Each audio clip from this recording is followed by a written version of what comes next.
Hyvää iltapäivää kaikille minunkin puolesta.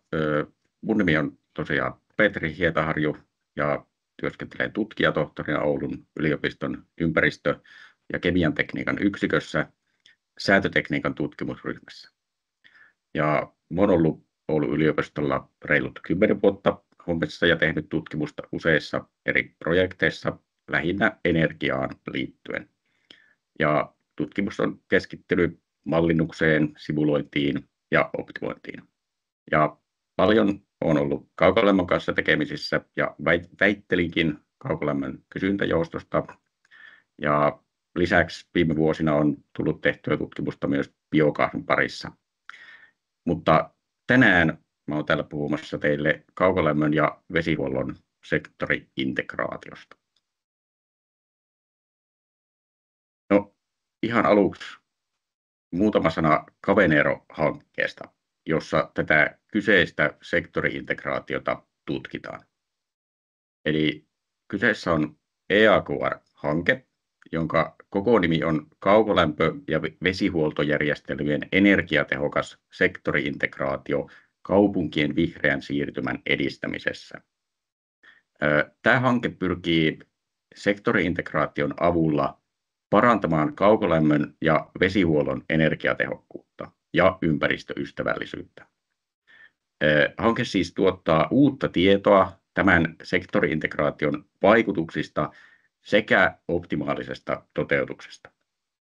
Ja mukana tässä hankkeessa on tutkimusosapuolena Oulun yliopiston 2 tutkimusryhmää, säätötekniikka, jota itse edustan ja joka keskittyy tässä enemmän sinne kaukolämpöpuolelle, ja sitten vesihuolto ja vesien käsittelyn tutkimusryhmä, jonka homma on sitten enemmän se jäteveden puhdistuspuoli.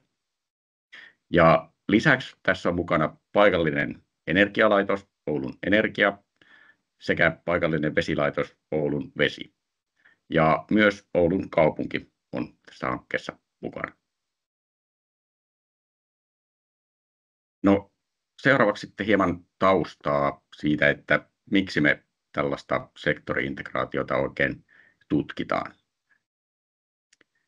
No, liikatyppi jätevedessä aiheuttaa vesistöjen rehevöitymistä ja happikatoa, minkä takia sen tehokas poistaminen jätevedestä on tärkeää. Biologisen jäteveden puhdistusprosessin typenpoiston tehokkuus riippuu voimakkaasti jäteveden lämpötilasta, joka vaihtelee vuoden ja myös vuorokauden ajan mukaan.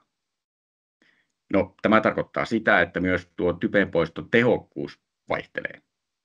Ja se on myös erityisen haastavaa matalissa lämpötiloissa.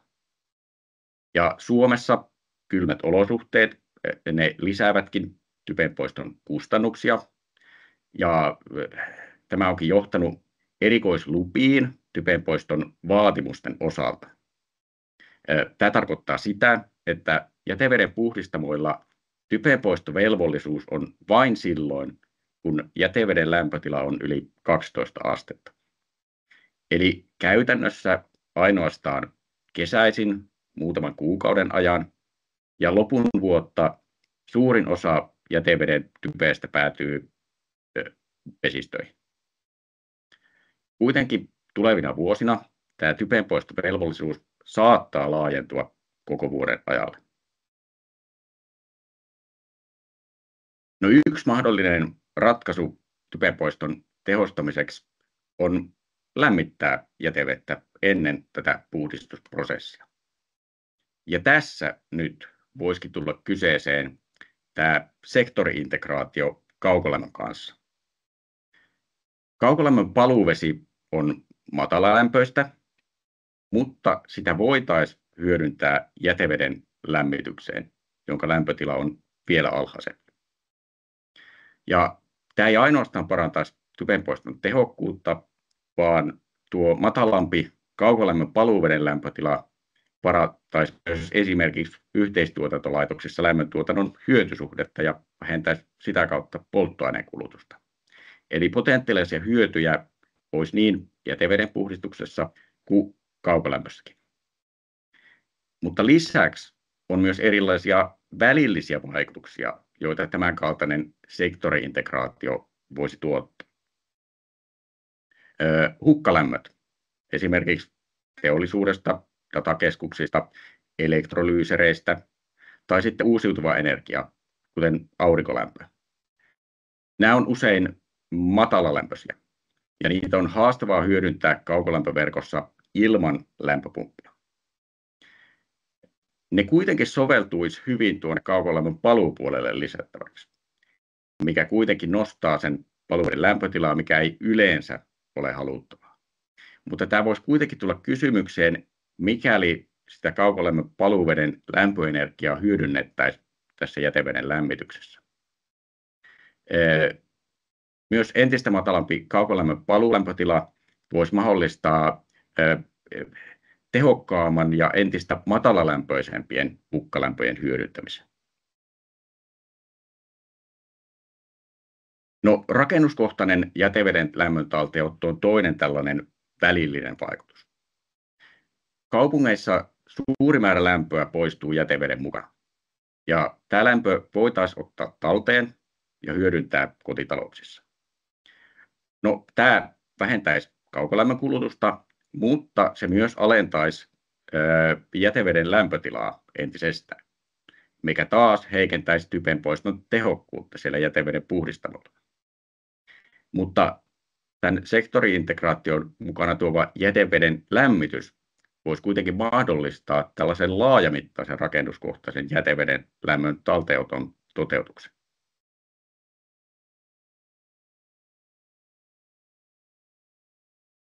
No, tässä on esitetty sitten tämä Cavadero-konsepti, eli tämän kaukolämpö- ja vesihuoltojärjestelmän sektori-integraatio. Ja koko tämän homman ydin on tuo vihreällä merkitty lämmönvaihdin tuossa ennen jäteveden puhdistamoa. Ja tarkoituksena on siis käyttää kaukolämmön paluuvettä lämmittämään jäteveden puhdistamolle saapuvaa jätevettä. Ja tuon lämmönvaihtimen avulla se jäteveden lämpötila saadaan nostettua, mutta ehkä vieläkin tärkeämpää asiana se saadaan vakioitua. Kuten tuossa aiemmin mainitsin, niin se jäteveden lämpötila vaihtelee merkittävästi, erityisesti vuodenaikojen mukaan. Ja tämä aiheuttaa jäteveden puhdistamoilla sen, että biologinen puhdistusprosessi on jatkuvassa siirtymätilassa. Eli tällaiset tasaiset olosuhteet lämpötilan suhteen on oikeastaan ainoastaan ihan keskitalvella ja sitten kesällä. Ja muulloin ollaan tässä siirtymätilassa, jolloin sen puhdistusprosessin toiminta ei ole lainkaan optimaalista. Nyt sitten lämmittämällä ja vakioimalla tämä jäteveden lämpötila ympäri vuoden, tämän puhdistusprosessin hallinta helpottuisi huomattavasti. No, toinen olennainen komponentti tässä konseptissa on tuolla mustalla merkitty lämpöpumppu jäteveden puhdistamon jälkeen, jolla siis tuotetaan sitten kaukolämpöä.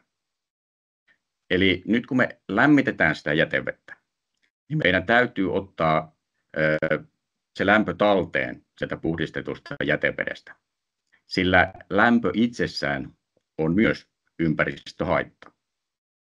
Ja se on myös tämän konseptin taloudellisuuden kannalta olennaista.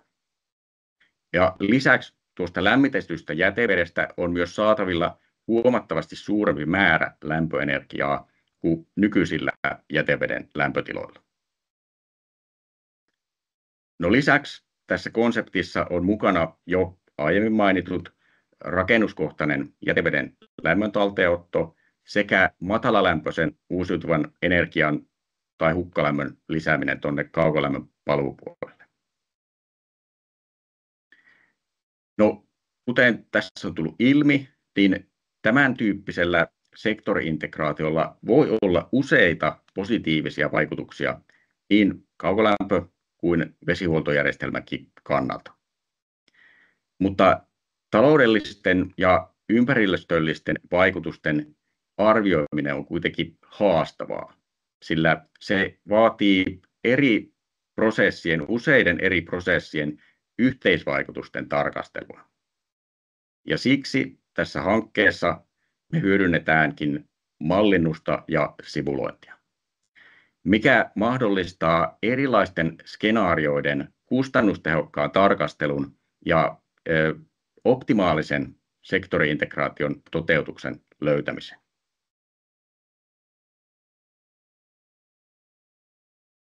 No tässä on sitten hyvin yleisellä tasolla esitetty tämä kehitetty optimointisimulaattori tämän sektori-integraation taloudellisten ja ympäristöllisten vaikutusten arviointiin.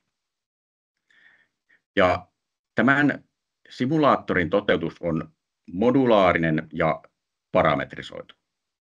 Ja tuo modulaarisuus tarkoittaa sitä, että käytännössä jokainen tuossa kuvassa sinisellä merkitty osaprosessi voidaan poistaa tai sisällyttää näihin simulaatioihin. Eli esimerkiksi voidaan simuloida tuon jätevesilämmönvaihtimen kanssa tai ilman sitä. Tai sitten tuolla tuotantopuolella meillä voi olla 1 sähkökattila, 2 sähkökattilaa tai ei yhtään sähkökattilaa. Ja tämä modulaarisuus mahdollistaa nimenomaan näiden erilaisten skenaarioiden tehokkaan simuloinnin. No, osaprosessien mallinnuksessa me on pyritty suoraviivaisuuteen ja parametrisoimaan ne. Eli esimerkiksi lämmönvaihtimen yksi parametri on sen tehokkuus. Sitten vaikka tuotantopuolella CHP-laitoksilla meillä on parametreina esimerkiksi maksimi- ja minimitehot, hyötysuhteet. Ja yhdessä tämä modulaarisuus ja parametrisointi mahdollistaa myös tämän simulaattorin siirrettävyyden.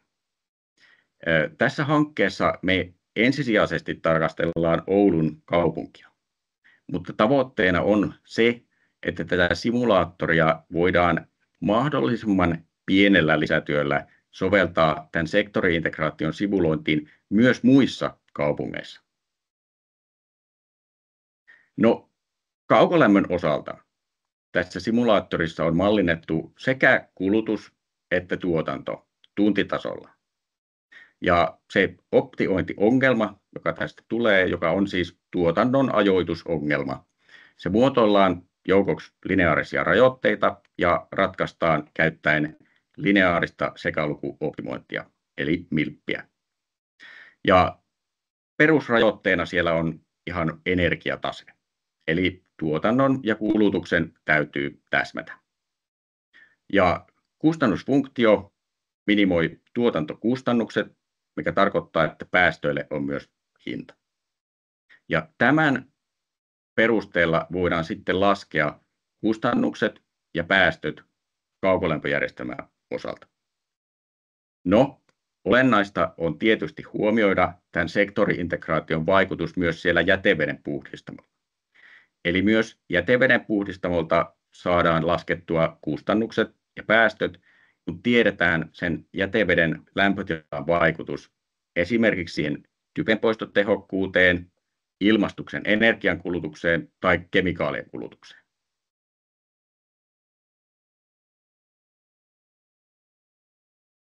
No, tässä on sitten muutamia alustavia simulointituloksia. Meillä on tällä hetkellä vielä menossa tämän simulaattorin funktionaalinen testaus, joten ihan lopullisia tuloksia joudutte vielä odottelemaan tuonne ensi vuoden alkuun, mutta ajattelin tässä kuitenkin muutamia alustavia tuloksia teille esittää. No, näiden simulaatioiden perusteella tuo jätevesi voidaan lämmittää ja vakioida kaukolämmön paluuvedellä 16, 20 tai jopa 25 asteeseen ympäri vuoden. Ja tuossa kuvassa on esitetty sinisellä jäteveden lämpötila ennen lämmönvaihdintaa ja punaisella jäteveden lämpötila lämmönvaihtimen jälkeen. Okei, mä sanoin, että lämpötila voidaan nostaa ja vakioida ympäri vuoden, mutta jokainen ehkä näkee tuosta kuvasta, että ihan joka tunti ei päästä tuohon 25 asteeseen, joka tässä on ollut tavoite lämpötila. Mutta nuo on kuitenkin yksittäisiä tunteja, ja vuositasolla tuohon 25 asteen tavoitelämpötilaan päästään 95% ajasta. Sitten taas alemmilla lämpötiloilla, eli 16 tai 20 asteella, niin tuo tavoitelämpötila saavutetaan yli 99% ajasta. Eli jäteveden lämpötilan nosto ja vakiointi ympäri vuoden on mahdollista lämmönvaihtimen avulla hyödyntäen tuota kaukolämmön paluuvettä. No, kaukolämmön paluuveden osalta tämä tarkoittaa sitä, että koko paluuvesivirtauksen lämpötila jäähtyy jopa 10 astetta, kun lämmitetään tuohon 25 asteeseen. Sitten alemmilla hieman vähemmän. No sitten meillä on myös alustavia tuloksia siitä, että minkälaisia taloudellisia ja ympäristöllisiä vaikutuksia tuon lämmönvaihtimen ja lämpöpumpun, jotka on siis ne pääkomponentit tässä sektori-integraatiossa, niin mikä niiden lisäämisellä on vaikutus tuohon kaukolämpöjärjestelmään kaukolämpöyhtiön näkökulmasta. Ja alustavien simulointien perusteella kaukolämpöyhtiön energiantuotannon liiketulos kasvaa noin 6% vuodessa. Eli tarkoittaa sitä, että viivan alle jää 6% enemmän euroja vuodessa. Lisäksi hiilidioksidipäästöt vähenee noin 10% vuodessa. No, tämän investoinnin kannattavuuden osalta alustava arvio on, että takaisinmaksuaika tälle jäisi alle 10 vuoteen.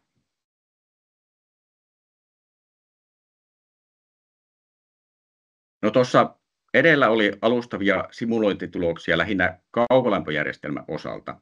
Ja tuon jäteveden puhdistamon osalta meillä ei valitettavasti ole tässä esittää varsinaisia simulointituloksia vielä, mutta tässä on jotain alustavia arvioita tämän sektori-integraation potentiaalisista hyödyistä tuolla jäteveden puhdistamolla. Ja arvioiden mukaan typpikuormitus vesistöihin voisi vähentyä jopa 80% nykytilaan verrattuna. Ja samalla myös puhdistetun jäteveden laatu paranee. Ja nämä molemmat asiat sitten parantaa vesistöjen tilaa. On myös arvioitu, että tällä sektori-integraatiolla saavutetaan merkittäviä säästöjä myös energiakulutuksessa. Jäteveden puhdistamon käyttösähkön kulutus voi pienentyä huomattavasti ja lisäksi vedenpuhdistuskemikaalien tarve vähenee. Ja tämä tarkoittaa sekä kustannussäästöjä että pienempää ympäristöjalanjälkeä. Myös jäteveden puhdistuskapasiteetti kasvaa merkittävästi, sillä korkeampi jäteveden lämpötila lyhentää viipymäaikaa puhdistamolla. Ja tuosta viimeisestä olikin jo puhetta, mutta se korkeampi puhdistetun jäteveden lämpötila mahdollistaa myös entistä tehokkaamman lämmön talteenoton siitä jätevedestä.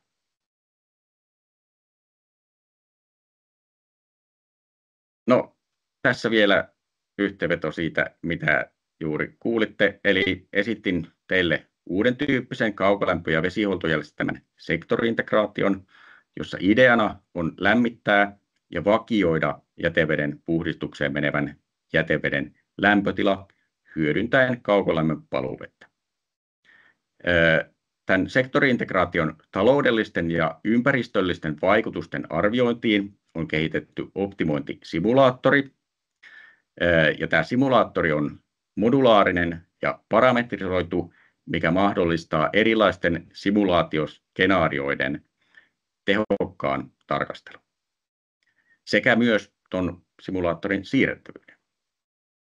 Ja alustavien simulointitulosten perusteella ympärivuotinen jäteveden lämpötilan nosto ja vakiointi on mahdollista, ja sillä voidaan saavuttaa merkittäviä ympäristöllisiä ja taloudellisia hyötyjä. Kiitoksia mielenkiinnostanne. Ja mikäli mielenkiinto todella heräsi ja haluatte lisätietoa tästä tutkimuksesta, ja Kavenero-hankkeesta, niin tuossa on listattuna muutamia henkilöitä, joihin voitte olla yhteydessä. Kiitos.